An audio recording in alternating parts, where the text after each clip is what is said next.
Hello everybody, we're back and today we're going to be reading the end of chapter 1 and the beginning of our new chapter, chapter 2 in our new book series, Nancy Drew.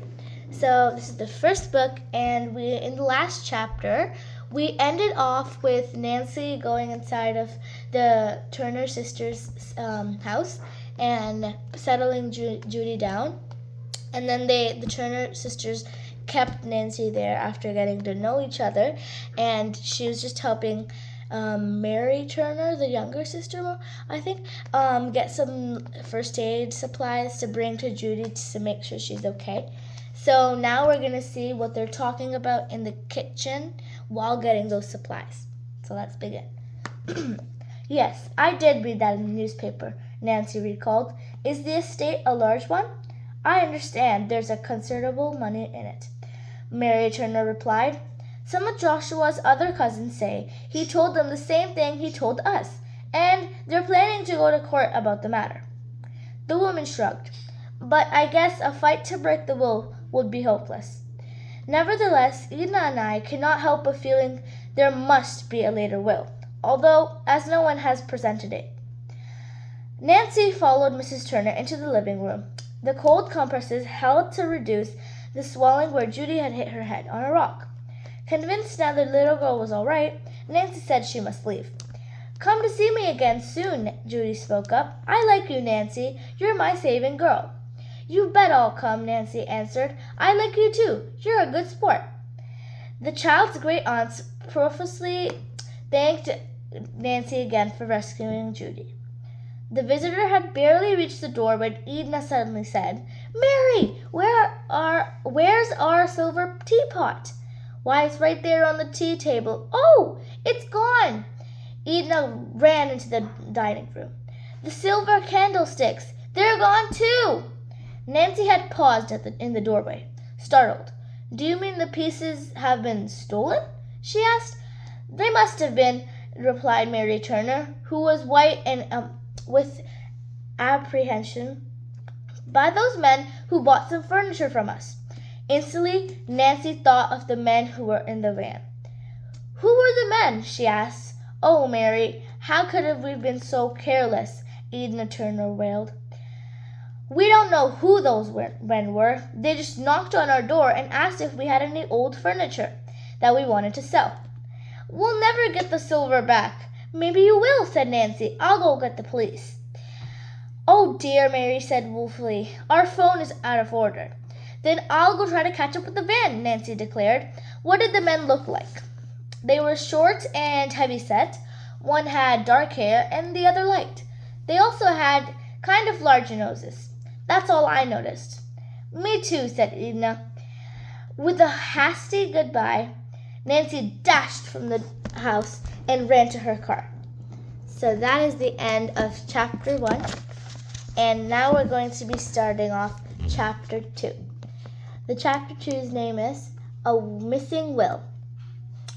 The blue convertible sped along the country road. Nancy smiled grimly. I'm afraid I'm exceeding the speed limit, she said. But I almost wish a trooper would stop me. Then I could tell him what happened to the Turner sisters. Nancy watched the tire marks which the van driven by the thieves had evidently made in the dirty road. But a few miles further on, a feeling of dismay came to her. She had just reached a V-shaped intersection of two highways. Both roads were paved, and since no tire impressions could have been seen, Nancy did not know which highway to take. Oh dear, she sighed. What shall I do now? Nancy concluded that her wisest move would be to take the road which led to the river heights. There was a state police barracks just a few miles ahead. I'll stop there and report the thief. She kept looking for the van, which she recalled as charcoal gray. I wish I had seen the license number or the name of the firm who owned the van, Nancy said to herself ruefully. When she reached the state police headquarters, Nancy introduced herself to Captain Runcie and told them about the robbery. giving what the meager information she could about the suspects. The officer promised to send out an alarm immediately for the thieves in their charcoal gray moving van. Nancy continued her journey home, thinking of the Turner sisters and their problems. I wonder why Mr. Joshua Crowley left all his money to the Tomphams and none to his other relatives. Why did he change his mind? Those Tomphams are well-to-do and don't need as much money as the Turners. Nancy did not know Richard Tompham, but she was acquainted with his wife, as well as his daughters. They were arrogant and unreasonable, and disliked by many of the shopkeepers in town. Ada and Isabel had been unpopular in high school as well. They had talked instantly of money and social position, making themselves very obnoxious to the other students. I wonder, Nancy thought, if a way can't be found so the Turner sisters could get a share of Crowley money. I'll ask Dad. 5 minutes later, Nancy pulled into the double garage and hurried across the lawn into the kitchen of the door of the Drews' large red brick house. The building stood well back from the street and was surrounded by tall, beautiful trees. Hello, Nancy, greeted the pleasant, slightly plump woman who opened the door. She was Hannah Gruen, housekeeper for the Drews, who had helped rear Nancy since the death of the girl's own mother many, many years before. Nancy gave her a hug, then asked, Dad home? I see his car in the garage.